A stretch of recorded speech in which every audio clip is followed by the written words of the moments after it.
السلام عليكم ورحمة الله وبركاته. الحمد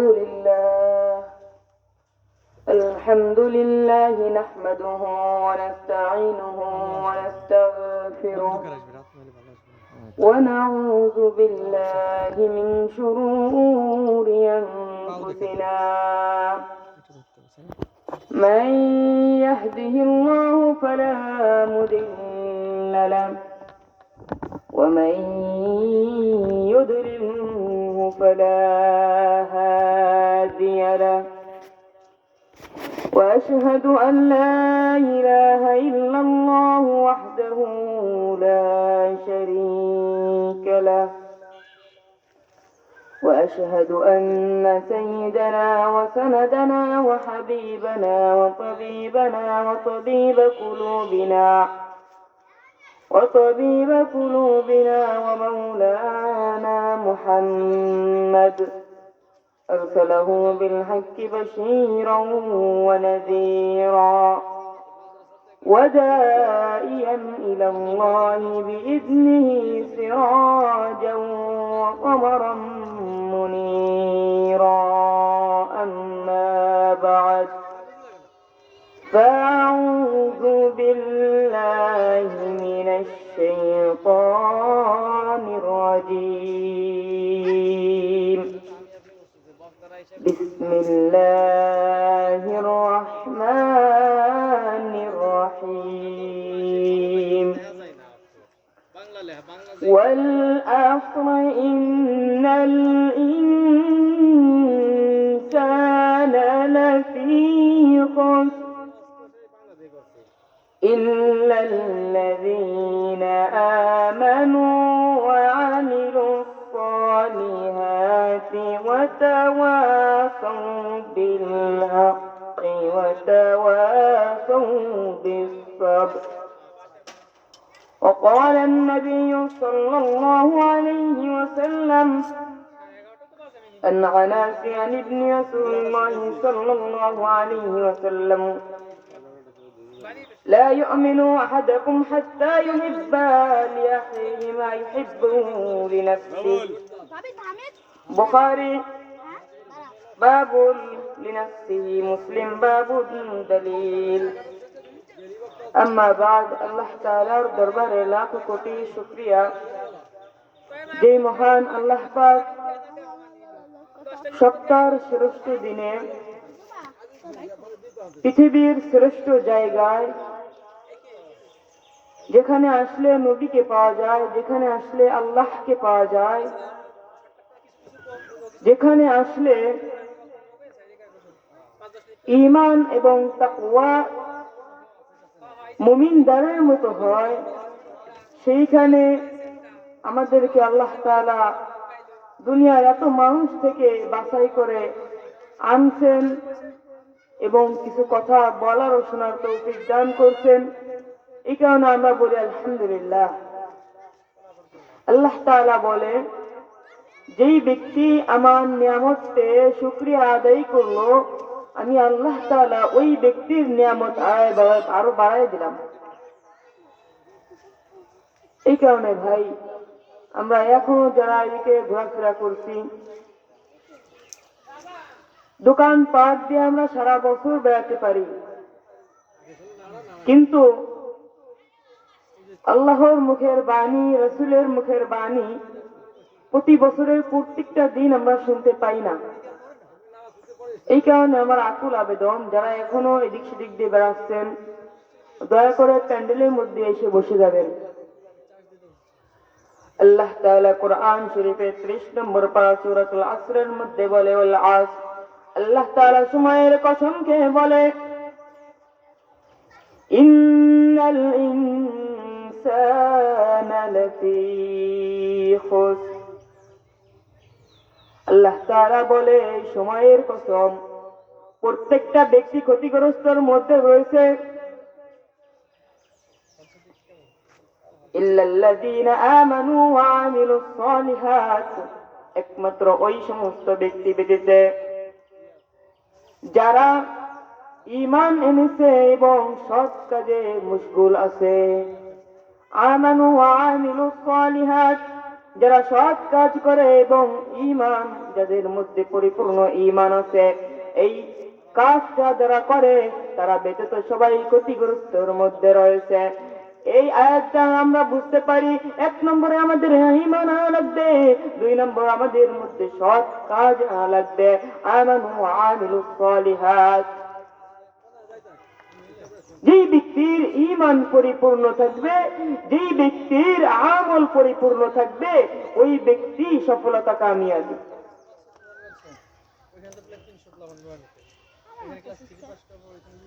আল্লাহ তাআলা আরো বলে, ওয়াতাওয়াসাউ বিল হাক্কি ওয়াতাওয়াসাউ বিস সাবর, সৎ কাজ করেছে, পরস্পর সত্যের উপর যারা অটল রয়েছে, যারা সত্যের উপর এবং ভালো কাজের উপর অটল রয়েছে, ওই সমস্ত ব্যক্তি এবং ঈমানদার ব্যক্তি যারা ঈমান এনেছে, আল্লাহ তাআলার উপর বিশ্বাস স্থাপন করেছে, আমার নবীর উপর বিশ্বাস স্থাপন করেছে, ওই সমস্ত ব্যক্তি ব্যতীত সমস্ত ব্যক্তি ক্ষতিগ্রস্ত রয়েছে। কুরআন শরীফের মধ্যে যে কথাগুলো আসছে, একটি কথাগুলো আমরা যদি অবিশ্বাস করি তাহলে আমাদের মধ্যে ঈমান থাকবে না। আল্লাহ তাআলা বলে, আমার নবী সাল্লাল্লাহু আলাইহি ওয়াসাল্লামকে ডেকে বলে, হে নবী, আপনি জানিয়ে দিন, আপনি ঘোষণা দিন, আমি দুনিয়ার সমস্ত গুনাহগুলো ক্ষমা করব, তবে একটি গুনাহ আমি ক্ষমা করব না, দুটি গুনাহ আমি ক্ষমা করব না। এক নম্বরে যে আমার সাথে শিরক করবে, দুই নম্বরে যে অন্যের হক মেরে খাবে, বান্দার হক যে মেরে খাবে, ওই গুনাহটা আমি আল্লাহ আমার দায়িত্ব নিয়ে আমি মাফ করব না। আর এক নম্বর হচ্ছে, আমি আল্লাহর সাথে যদি কেউ শিরক করে তাহলে আমি আল্লাহ শিরকের গুনাহ কখনোই ক্ষমা করব না। আজকে আমাদের মাঝে দেখা যায় সমাজের মধ্যে শিরকে লিপ্ত হয়ে আছি, শিরকের মধ্যে আমরা লিপ্ত আছি, ডুবে আছি, আমরা নিজেরাও জানি না যে এটা শিরকি কথা। আল্লাহ তাআলা নবী সাল্লাল্লাহু আলাইহি ওয়াসাল্লামকে বলে, হে নবী, আপনি আপনার উম্মতদেরকে জানিয়ে দিন, আপনি যখন পৃথিবী থেকে চলে যাবেন তখন তারা ঘাবড়াবে না, তাদের ভয়ের কোনো বিষয় নেই। তারা যদি আপনি তো থাকবেন না, আমি আপনার মাধ্যমে দুটি জিনিস তাদের মধ্যে রাখবো, এই দুটি জিনিসকে যদি তারা আঁকড়ে ধরতে পারে, এই দুটি জিনিসের উপর যদি তারা আমল করতে পারে, তাহলে আমি আল্লাহ তাদের জান্নাতে দেওয়ার জিম্মাদার হয়ে গেলাম। ওই দুটি জিনিস হচ্ছে কিতাবুল্লাহি ওয়া সুন্নাত রাসূলিহি, কিতাবুল্লাহ আল্লাহ তাআলার কিতাব কুরআন ও সুন্নাত রাসূলিহি, এবং রাসূল পাকের সুন্নাত, আল্লাহ তাআলার সুন্নাত, রাসূলের সুন্নাত, আল্লাহ তাআলার হুকুম, এই দুটি জিনিস যদি আমাদের মানতে হয় তাহলে আমাদের কুরআন ও হাদিস মানতে হবে, কুরআন চিনতে হবে, হাদিস চিনতে হবে, নবীকে অনুসরণ করতে হবে, আল্লাহ তাআলার হুকুমের অনুসরণ করতে হবে। আর নবীকে যদি অনুসরণ করতে হয়, আল্লাহ তাআলার হুকুম যদি মানতে হয়, তাহলে অবশ্যই আমাদের কুরআন জানতে হবে। আজকে যদি সমাজের মধ্যে প্রশ্ন করি, কয়জন লোক কুরআন জানেন, কয়জন লোক হাদিস জানেন, 100-র মধ্যে 98% মানুষ বলবে আমি জানি না। কি করে আবার আমি আশা করি যে আমি জান্নাতি? আমার আল্লাহ তাআলা নবী সাল্লাল্লাহু আলাইহি ওয়াসাল্লামকে বলে দিয়েছেন, প্রত্যেক মুসলমান, প্রত্যেক ইমানদারের উপর ফরজ করা হয়েছে এতটুকু, যার দুনিয়া চালাতে, দুনিয়ার মধ্যে চলতে,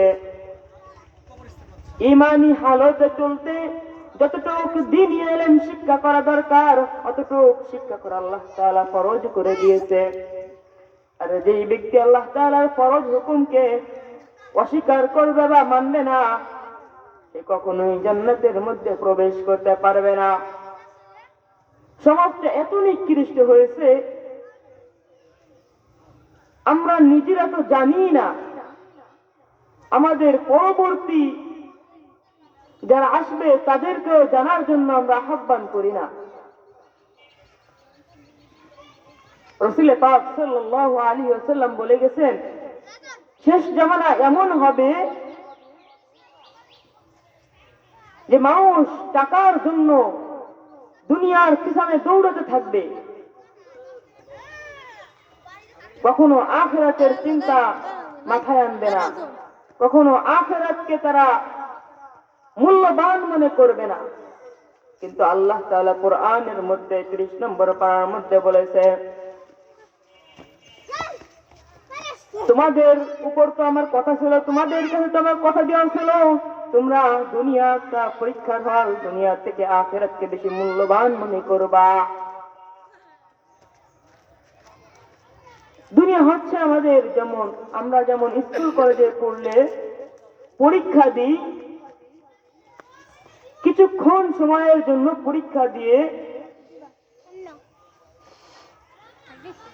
আমরা বহুদিন পরীক্ষার ফল ভালো হলে ভালোভাবে জীবনযাপন কাটাতে পারি। ঠিক তেমনি ভাবে আল্লাহ তাআলা বলেন, দুনিয়াটা হচ্ছে পরীক্ষার হল, দুনিয়ার মধ্যে যদি কেউ পরীক্ষার ফলাফল যদি ভালো করে, তাহলে আমি আল্লাহ কথা দিলাম ওই ব্যক্তির জন্য পরকাল হচ্ছে কামিয়াবি।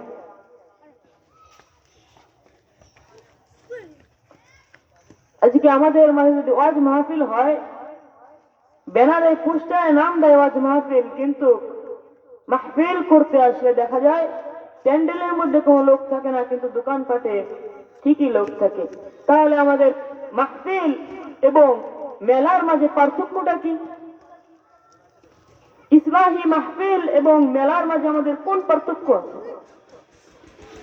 সারা বছর আমরা বাজারে যাই, মাহফিল যেদিন হয় সেদিনও আমরা বাজার দিয়ে থাকি। সারা বছর আমরা গুনাহ করি, মাহফিল যেদিন হয় সেদিনও আমরা গুনাহ করি। এই মাহফিল দিয়ে আমাদের উদ্দেশ্যটা কি? এই মাহফিল দিয়ে আমাদের কি কামিয়াবি হচ্ছে? মাহফিল দেওয়াতে আমি কি শিক্ষা গ্রহণ করতেছি?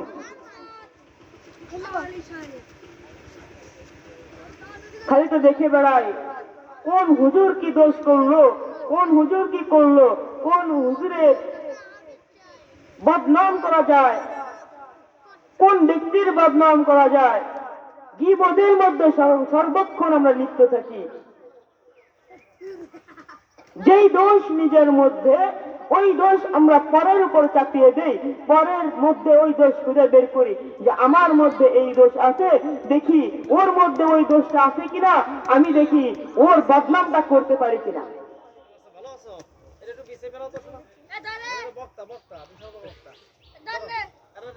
রাসূলুল্লাহ সাল্লাল্লাহু আলাইহি ওয়াসাল্লাম বলেছেন, শেষ জামানার যেই উম্মতগুলো আমার হবে, তারা এত নেকি অর্জন করতে পারবে যে তোমরা সাহাবীরা সেই নেকি অর্জন করতে পারছো না। সাহাবীরা তখন রাসূলুল্লাহ সাল্লাল্লাহু আলাইহি ওয়াসাল্লামের কাছে জিজ্ঞাসা করলো, মা ইয়া রাসূলুল্লাহ, কি বলছেন আপনি, কিভাবে সম্ভব? রাসূলুল্লাহ সাল্লাল্লাহু আলাইহি ওয়াসাল্লাম বলেন, শেষ জামানায় গুনাহগার ব্যক্তি বেশি হয়ে যাবে, শেষ জামানায় শয়তানের ধোঁকা বেশি হয়ে যাবে, আর ওই শেষ জামানার মধ্যে যেই ব্যক্তি কি করবে, ঈমান নিয়ে থাকতে পারবে, ঈমানি হাকিকতে ঈমানের উপর অটল থাকবে, ঈমানি অবস্থায় চলতে পারবে, মুমিন হয়ে থাকতে পারবে, ওই ব্যক্তির জন্য আল্লাহ তাআলা নিজে জিম্মাদার নিয়ে যাবে জান্নাতে যাওয়ার। এর থেকে আর আমরা কি চাই? আল্লাহ তাআলা নিজে বলে যে বান্দা, তুমি আমার দুটি জিনিস অনুসরণ করো, তুমি আমার একটি জিনিস তোমার মাথার মধ্যে ঢুকে নাও, তোমার জীবনে ফিট করে নাও, আমি আল্লাহ তোমাকে জান্নাতে দেওয়ার জন্য নিজে জিম্মাদার হয়ে যাচ্ছি। এর থেকে আর আমরা কি চাই? মাহফিল দেওয়া আমাদের উদ্দেশ্যটা কি? সারা বছর গুনাহ করি, মাহফিলের জন্য গুনাহ করি, সারা বছর দোকানপাট দিয়ে বেড়াই, মাহফিলের জন্য দোকানপাট দিয়ে বেড়াই, সারা বছর গীবত করি, মাহফিলের জন্য গীবত করি। মাহফিল দিয়ে আমরা কি সাফল্য আনতেছি? সমাজের মধ্যে মাহফিল দিয়ে আমরা কি করতেছি? গুনাহের মধ্যে তো লিপ্ত আছি প্রত্যেকটা দিন। অজস্র বুজুর্গ, তুমি এখন বেঁচে আছো, তুমি ভাবতে যাও সামনে কোনোদিন মাহফিল পেলে ওদিন আমি প্যান্ডেলে বসবো, বক্তাদের কাছ থেকে কিছু ওয়াজ নসিহত শুনবো। তুমি কি তোমার জীবনের এক মুহূর্তের একটি সেকেন্ডের গ্যারান্টি আগে দিতে পারবা যে হুজুর আমি আর একটি সেকেন্ড বেঁচে থাকবো? আল্লাহ তাআলা বলেন, রাসূলুল্লাহ সাল্লাল্লাহু আলাইহি ওয়াসাল্লাম তিনি নিজেও তার নিজের জীবনে হায়াত মৃত্যুর গ্যারান্টি দিতে পারবে না এবং পারেও নাই। আমরা এক মিনিটের জীবনে গ্যারান্টি দিতে পারি না, অথচ আমরা মনে মনে ভাবতেছি যে মাগরিবের পর যে বসবো কিছু দিনই কথা শুনবো, আমি ঈশার পর যে বসবো কিছু বড় বড় বক্তাদের কথা শুনবো। আরে ভাই, কার মুখের কথা কার মনে লেগে যায়, কখনের কথা কখনের দোয়া কার লেগে যায়, এটা তো আমি আপনি বলতে পারি না, এটা তো আমার রহমান আমার রহিম একমাত্র আল্লাহ তাআলা নিজেই জানেন।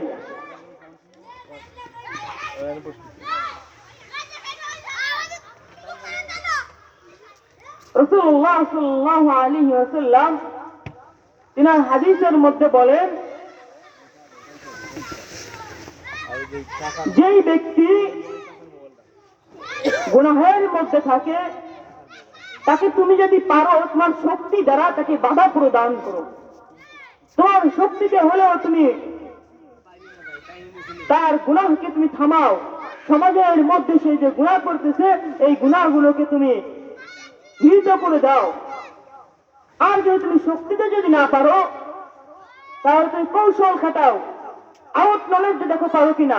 তাও যদি তুমি না পারো তাহলে তুমি মন থেকে ঘৃণা করো, ওই ব্যক্তির জন্য মন থেকে ঘৃণা করো এবং কি করো ওই ব্যক্তির ওই গুনাহটাকে কিভাবে তুমি সমাজ থেকে সরিয়ে দিবা এর জন্য তুমি ফিকির করো। আজকে একজন লোক যদি গুনাহের মধ্যে থাকে, সে যদি আসে আমাকে আপনাকে ডাকে যে অমুক জায়গায় গান শুনতে যাব, আমিও তার সাথে তাল মিলে বলি যে আমিও যাব। কিন্তু একটা মুমিন ব্যক্তি যদি আপনার মাঝে যায়, গিয়ে যদি বলে ভাই চলো আজকে অমুক জায়গায় মাহফিল, আমরা মাহফিল শুনে আসি, আমরা বয়ান শুনে আসি, হক্কানি আল্লাহদের সোহবত নিয়ে আসি, আপনি বলেন ভাই পেটে ব্যথা, ভাই ডায়াবেটিস, ভাই ঠান্ডা লাগছে, অজুহাতের কোনো শেষ নাই।